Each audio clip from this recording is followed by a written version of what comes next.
नमस्कार. मी डॉक्टर सुरभी योगेश असोपा. संवाद एकविरा नवरात्र स्पेशल कार्यक्रमात मी आपण सर्वांचं सहर्ष स्वागत करते. या देवी सर्वभूतेषु शक्तिरूपेण संस्थिता नमस्तस्यै नमस्तस्यै नमस्तस्यै नमो नमः. शक्ती आणि भक्ती. आज या शक्ती आणि भक्तीच्या पर्वात आज आपण अशा व्यक्तीला भेटणार आहोत, घर संसारासोबतच गावगाड्यांचा कारभारही देखील तेवढ्याच कुशलतेने सांभाळणाऱ्या एका महिला सरपंचला.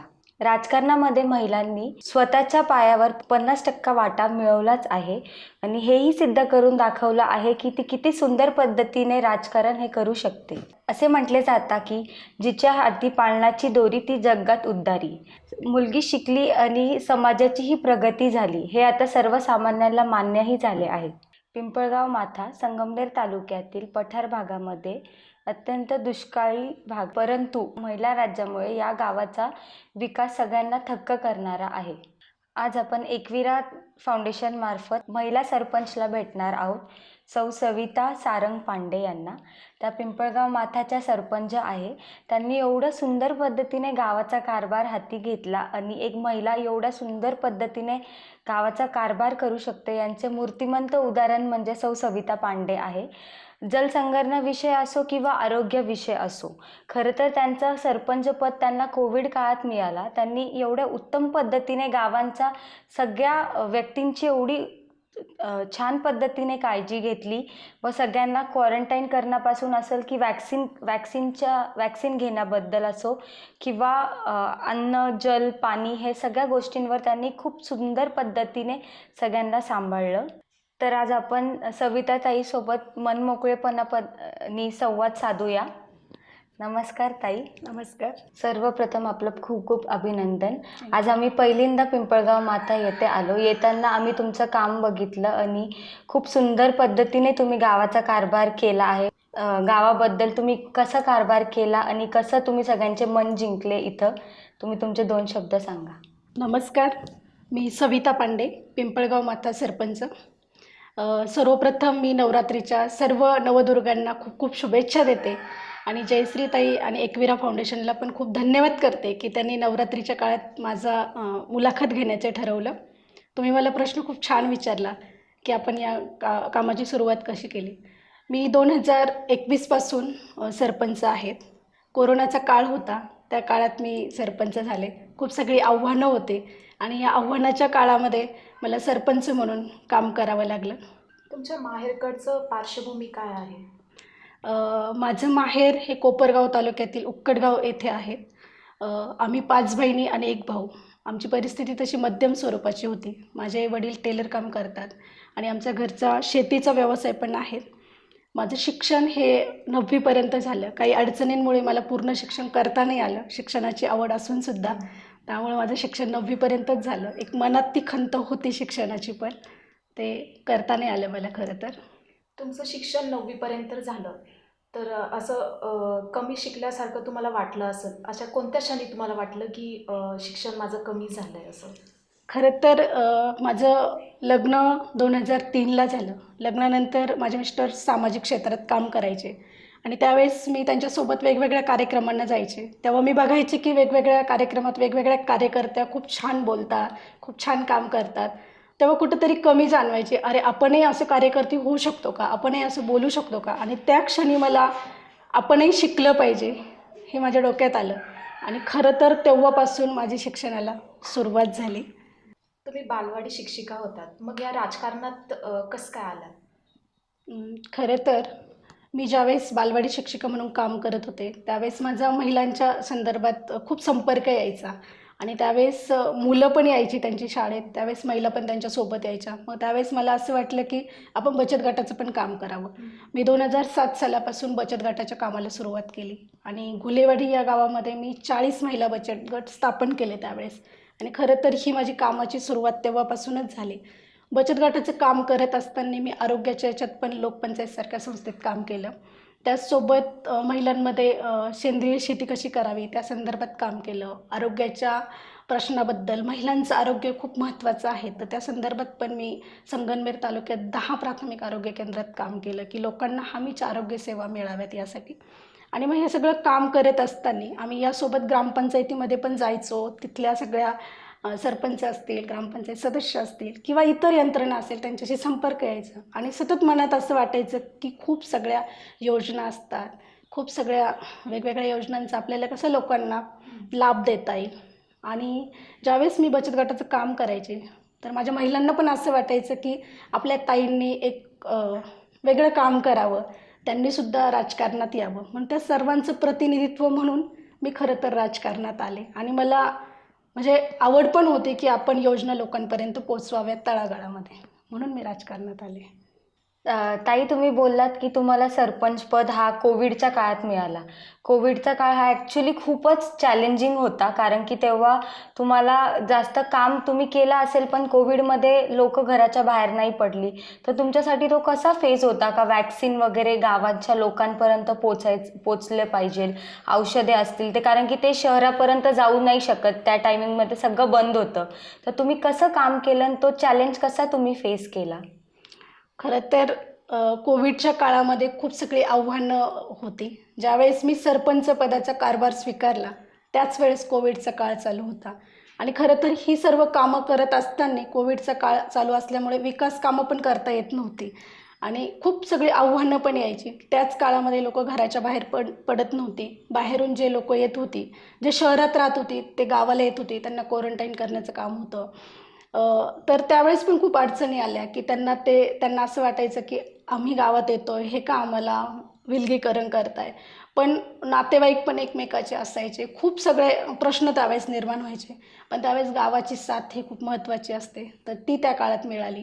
शिक्षक असतील, ग्रामसेवक असतील, सदस्य असतील, माझी पूर्ण टीम असेल, या टीमनी खूप चांगलं काम त्या काळात केलं. म्हणून आमच्या गावामध्ये कोविडच्या काळामध्ये असा एकही रुग्ण दगावलेला आढळला नाही.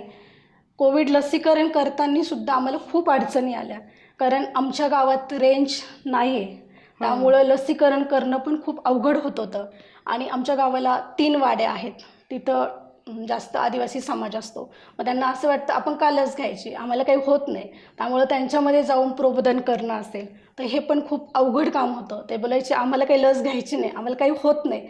त्यामुळं मग आमच्या सगळ्या टीमने जाऊन त्यांना सांगणं असेल की ही किती गरजेची आहे. आणि सुरुवातीला मला सांगायला आवडेल, मी स्वतः 2021मध्ये मार्चमध्ये सुरुवातीला 13 मार्चला मी लसीकरण केलं.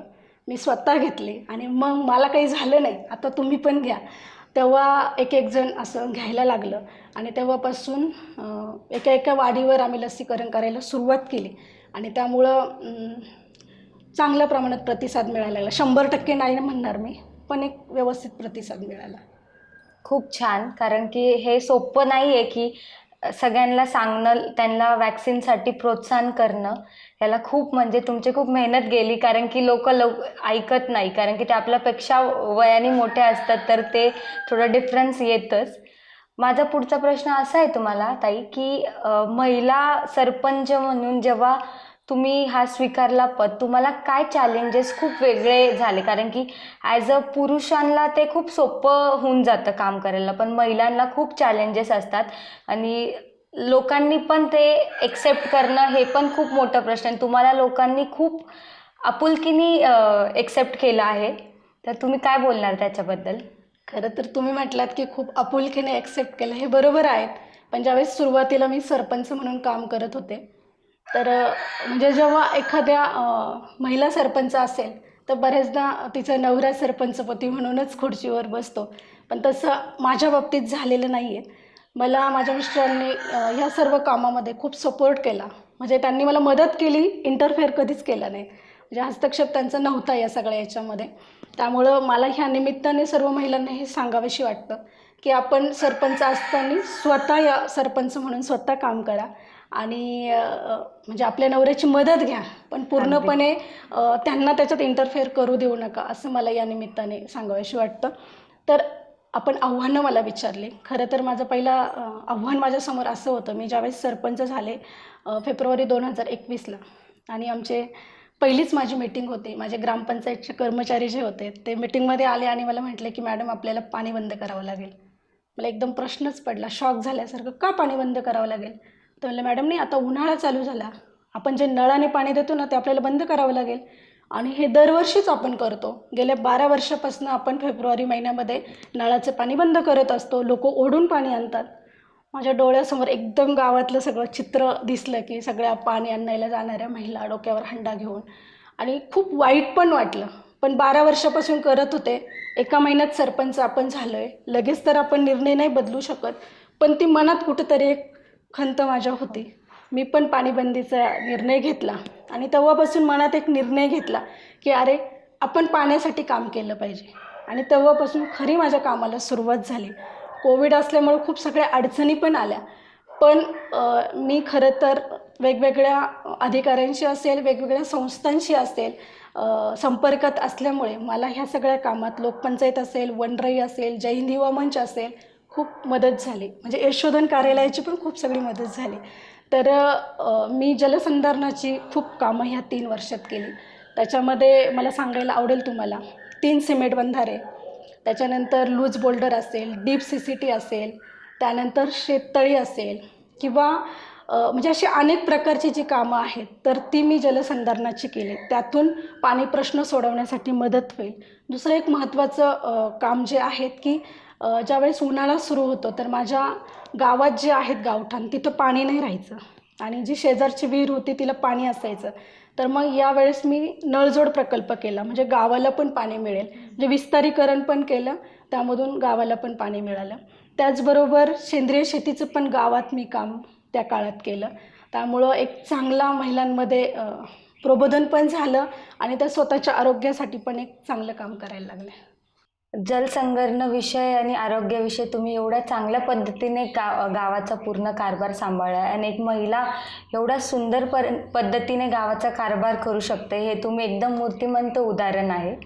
गावासाठी पुढचं विजन काय आहे तुमचं? खूप छान प्रश्न तुम्ही मला विचारला. गावासाठी माझं पुढचं जे विजन आहे तर त्याच्यामध्ये गेल्या 3 वर्षात मी जे पाण्याच्या संदर्भात काम करते, पण अजूनही पण खूप सगळ्या वाड्या वस्त्यांना काही ठिकाणी पाणी पोहोचलेलं नाही आहे. तर माझं पुढचं विजन असेल की माझ्या महिलांच्या डोक्यांवरचा हंडा उतरलेला असेल असं मला प्रामाणिकपणे वाटतं. हे एक माझं विजन आहे. दुसरं असं की माझ्या गावात रेंज नाही आहेत हो. आणि त्यामुळं खूप सगळ्या गोष्टी आज ऑनलाईन झालेल्या आहेत. त्या सगळ्या करताना खूप त्रास होतो.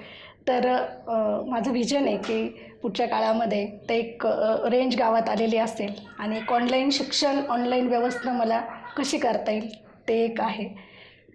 तिसरं असं की शिक्षणाबद्दलचं बऱ्याचदा आज आपण बघतो की जिल्हा परिषदेच्या शाळांकडे किंवा इतरही ज्या शाळा आहेत खेड्यामधल्या, त्याबद्दलचा दृष्टिकोन इथं चांगलं हे मिळत नाही असं आहे.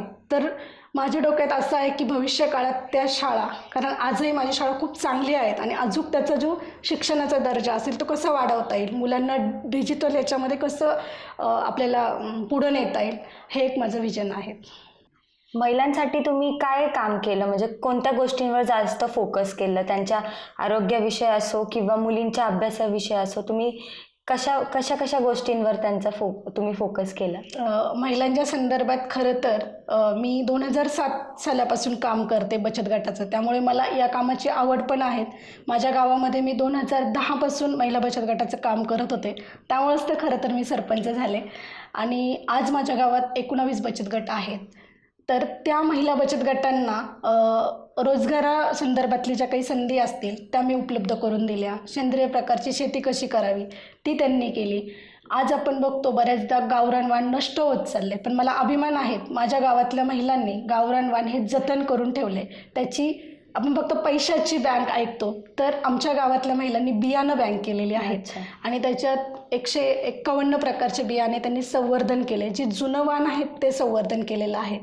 त्याचबरोबर त्यांनी गांडूळ खताचे बेड लावलेले आहेत की आपण आज बघतो की सेंद्रिय शेतीचा वापर खूप रासायनिक शेतीचा वापर खूप वाढत चालला आहे. सेंद्रिय शेतीकडे कमी कल लोकांचा दिसतोय, पण माझ्या गावामध्ये महिला सेंद्रिय प्रकारची शेती करतात. त्यांनी वृक्षारोपण पण केलं. जेव्हा मी सरपंच झाले तर मी वनराई संस्थेमार्फत प्रत्येक महिलेला एक झाड दिलं आणि ते त्यांनी त्यांच्या घरासमोर लावलेलं पण आहे. त्याचबरोबर मी वृक्षारोपण पण या सगळ्या याच्यामधून 3500 झाडं ही आंब्याची पिंपळगाव माथा या गावात 36 शेतकऱ्यांनी लावलेले आहेत. हे सगळं काम करत असताना पर्यावरण पण गावाचं आपलं तितकंच महत्त्वाचं आहे, कारण आमचं गाव जे आहे तर इथं पाऊस जरी जास्त पडला पण पाणी हे संवर्धन होत नाही, कारण चारी बाजूनी डोंगर असतात, हो. त्यामुळे पाणी वाहून जातं. तर ही पण एक अडचण इथे येते. येताना बघितलं आम्ही, चारीकडून माउंटन्स आहे आणि डायरेक्ट पाणी खाली येतं, तर स्टोरेजसाठी तुम्हाला खूपच अगदी प्रॉब्लेम. आणि आम्ही खूप येताना हे पण बघितलं का खूप सुंदर पद्धतीने गावांच्या लोकांनी त्यांच्या घरापुढे झाडं लावलेली आहे, आंब्याची असो किंवा सीताफळची पण असो. तुम्ही पाण्यासाठी काय उपाययोजना केल्यात? खरं तर पाण्यासाठी उपाययोजना आधीच्या मी प्रश्नामध्ये पण सांगितलं की पिण्याचं पाणी हे खूप महत्त्वाचं असतं आणि त्यासाठी सुरुवातीपासूनच मी संघर्ष खूप केलेला आहे पाण्यासाठी. नळजोड प्रकल्प जो आहे तो मी गावामध्ये केला. आत्ता जी नवीन जी योजना येते शासनाची, जी आली जलजीवन मिशन, त्या अंतर्गत आमचं गाव पिंपळगाव माथा त्यात होतं. तर त्याच्यासाठीची जी काही योजना करण्यासाठीचं जे काही कागदपत्राचा पाठपुरावा असेल, आणि मला सांगायला आनंद वाटतो की आत्ता ह्या मागील महिन्यात जलजीवन मिशनची टाकीचं काम आमचं पूर्ण होतं आहे आणि सगळ्या वाड्या वस्त्यांना त्यातून पाणी मिळणार आहे, तो एक आनंद वाटतो. दुसरी गोष्ट अशी की जलसंधारणाची मी आधी सांगितल्याप्रमाणे बरीच कामं मी ही केलेली आहेत. सिमेंट बंधारे असतील, शेततळी असतील, पाझर तलाव असेल, पाझर तलावातला गाळ काढणं असेल, ही वेगवेगळ्या संस्थेच्या माध्यमातून CSR निधीमधून मी ती गावात केलेली आहेत. त्यामुळं पाणीसाठा हा आता वाढलेला आहे, ते नक्कीच आपल्याला पाहायला मिळते. पण तुम्ही जलसंधारणाविषयी खूप चांगलं काम केलं. पण जेव्हा तुम्ही हे प्रोजेक्ट आणलं, पण प्रोजेक्ट आणलं तेव्हा तुम्हाला खूप चॅलेंजेस असतील का पूर्ण करून घेणं? हा एक खूप मोठा टास्क आहे, कारण की प्रोजेक्ट आहे, हे आलेलं आहे. बरोबर आहे, अतिशय योग्य प्रश्न तुम्ही विचारला. कुठलंही काम करत असताना अडचणी ह्या येत असतात. ज्यावेळेस आम्हाला गावामध्ये पाझर तलाव करायची होती, त्यानंतर सिमेंट बंधारे करायची होती, सामूहिक क्षेत्र असायचं, लोकांच्या अडचणी असायच्या, संमती लवकर मिळायची नाही, अशा वेळेस त्यांच्या मीटिंग्स घेणं असेल, त्यांना समजून सांगणं असेल, तर लोकांच्या मनात खूप सगळे प्रश्न असतात. तर ह्या सगळ्या अडचणी पण यायच्या. त्यामुळं हे झालं आपण जलसंधारणाची कामं करत करताना. पण ज्यावेळेस शासनाची पण इतर योजना असतात, तर त्याचा पण खूप पाठपुरावा करावा लागतो कागदपत्रांच्या बाबतीत. तर तिथं पण खूप सगळा पाठपुरावा मला करावा लागला. पण मला असं वाटतं की आपण जर ध्येय ठेवलं आणि आपण हे करू शकतो असं जर ठरवलं, तर नक्कीच त्या गोष्टी होतात. हे मला माझ्या बाबतीत अनुभवायला मिळालं. खूप सगळ्या अधिकाऱ्यांशी ओळखी असल्यामुळं, मला स्वतःला माहिती असल्यामुळं, अभ्यास असल्यामुळं त्यातला, तर ह्या गोष्टी मला साध्य झाल्या असं मला वाटतं. ताई, तुम्ही घरासोबत घराची पण काळजी घ्यायची एका बाजूला, आणि दुसऱ्या बाजूला गावाची पण काळजी घ्यायची, तर ते कसं मॅनेज केलं बोथ? खरं तर घर आणि काम किंवा ग्रामपंचायत, मी नोकरी पण करते. मी 2007 सालापासून लोकपंचायत या संस्थेमध्ये बचत गटाचं काम करत होते. त्याचबरोबर मी सध्या उपजीविका समन्वयक म्हणून लोकपंचायत संस्थेत काम करते. त्यामुळं खरं तर खूप अशी तारेवरची कसरत चालू असते की हे पण करायचं असतं, गावासाठी पण काम करायचं असतं, मुलांसाठी पण वेळ द्यायचा असतो. पण मला एक वाटतं की ह्या सगळ्या याच्यातनं आपण जर मनाशी ठरवलं तर नक्की आपण ते करू शकतो. आणि माझ्या बाबतीत तेच झालं की मी ती गोष्ट माझ्या मनाशी ठरवलेली होती ना, एक जिद्द, आत्मविश्वास मला होता, म्हणून त्या गोष्टी मी पूर्ण करू शकले. या सगळ्याच्या सोबत हे काम करत असताना तुम्हाला घरच्यांचा सपोर्ट खूप महत्त्वाचा असतो. अगदीच. आणि ह्या सगळ्या याच्यात मला सासर आणि माहेर ह्या दोन्हीकडला सपोर्ट खूप महत्त्वाचा होता आणि तो मला मिळाला. आणि त्याचबरोबर माझे मिस्टर जे आहेत त्यांचा या कामात मला खूप सपोर्ट आहेत. मी खरं तर एक वाक्य असं म्हणेल, जसं ज्योतिबानं सावित्रीला शिकवलं तसं मला माझ्या मिस्टरांनी शिकवलं, असं मी नक्कीच म्हणेल. तुम्ही एक बालवाडी शिक्षिका होता, तर सरकारी शाळांचा दर्जा कसं काय वाढवला पाहिजे? खरं तर मी जेव्हा बालवाडी शिक्षिका म्हणून काम करत होते, तर तेव्हापासूनच मला मुलांच्या सोबतच्या म्हणजे माझी अटॅचमेंट किंवा शिक्षणाबद्दलचं महत्त्व हे मला होतं. म्हणून मी या सगळ्या शाळेंसोबत काम करत असताना यात महत्त्वाचा लोकसहभाग पण खूप असतो. आपण लोकांचा लोकसहभाग यात घेतला पाहिजे. म्हणजे त्यात उदाहरण द्यायचं झालं तर शाळा व्यवस्थापन समिती असेल, शाळेचे शिक्षक पण असतील, तर दोन्हींचा जर एकोपा असेल तर नक्कीच ती शाळा चांगली होते असं मला वाटतं. आणि ही जी मुलं आहेत, खरं तर ती मुलं जर चांगली शिकली तर आज त्यांचं भवितव्य उज्ज्वल होणार आहे आणि ते उद्या चांगले अधिकारी वगैरे होणार आहेत. तर त्यामुळं आपण जसं आपलं काम महत्त्वाचं आहे तसं आपली मुलं पण तितकीच महत्त्वाची आहेत.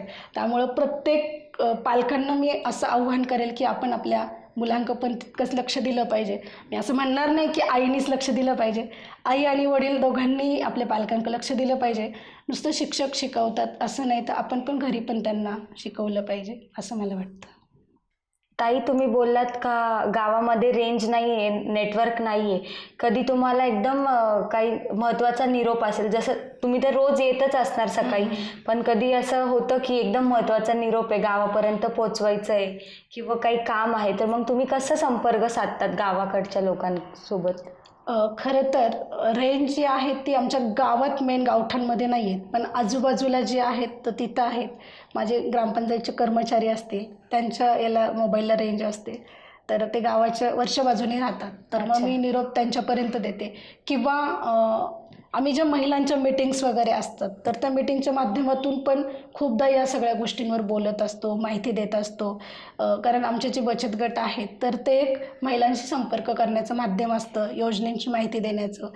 आणि आता खरं तर हा प्रश्न माझा म्हणजे हे एक वेगळं हे आहेत की प्रत्येक गावामध्ये महिला ग्रामसभा असतील किंवा ग्रामसभा असतील ह्या झाल्या पाहिजे. या माध्यमातून आपण सगळ्या योजना लोकांपर्यंत पोहोचू शकतो.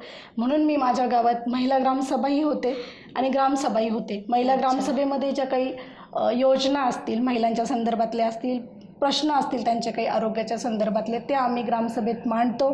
आणि ज्या जनरल ग्रामसभा असतील त्याच्यात पण आम्ही जे शासनाचे अधिकारी आहेत वेगवेगळे, ज्या ज्या डिपार्टमेंटचे असतील, तर त्यांना तिथं बोलवण्याचा प्रयत्न करतो आणि मग लोकांचे जे प्रश्न आहेत तर ते त्याच्यात मांडण्याचा प्रयत्न करतो. तर ज्या ठरलेल्या ग्रामसभा आहेत तर त्या घेण्याचा पण प्रयत्न करतो. तुम्ही गावाकडच्या लोकांना किती वेळ देतात? तुम्ही सकाळी रोज येतच असाल, तुमचा जॉब सोडून तुम्ही संगमनेरपासून पिंपळगाव माथ्याला यायला अर्धा एक तास तर आरामशीर लागतो, तर तुम्ही किती वेळ गावाकडच्या लोकांना इथं देतात? कारण की त्यांची अपेक्षा असते ना, का सरपंच ताई आलाय, हे प्रश्न आज रोज वेगळे वेगळे प्रश्न ते तुमच्याकडे घेऊन येत असणार, तर तुम्ही किती वेळ देतात त्यांना? खरं तर जरी मी म्हणजे दिवसाआड आले तरी पण बऱ्याचदा असं होतं की फोनवर लोक विचारत असतात, मी फोनवर उत्तरं देते. संगमनेरला कुणाचं काही काम असेल तर तेव्हा मी तिथं ती माहिती त्यांना देत असते. आणि इथं आल्यानंतर मी मॅक्झिमम 9 ते 1 वाजेपर्यंत जोपर्यंत लोक असतात तोपर्यंत थांबते. मग इथून गेल्यावर मी माझे कामं बाकीचे करत अच्छा. असते. म्हणजे त्या याच्यानुसार ठरवते की कामाच्या याच्यानुसार, प्रायोरिटी कोणतं Priority पहिले, नुसार. गावाकडचं की ते महत्वाचं की हे महत्वाचं? प्रश्नानुसार प्रश्न हां. कसा आहे त्यानुसार ठरवते. अच्छा. ताई, खरोखर तुम्ही खूप छान बोललात. तुमचे उच्च विचार समाजाला प्रेरणा देणारे आहेत. तुम्ही एक इन्स्पिरेशन आहे प्रत्येक महिलासाठी. एक महिला काय काय बदल करू शकते हे आम्ही आज तुमच्याकडनं शिकलो आहोत. तर आपल्या सर्व एकविरा फाउंडेशनच्या तर्फेने तुम्हाला खूप खूप शुभेच्छा. धन्यवाद.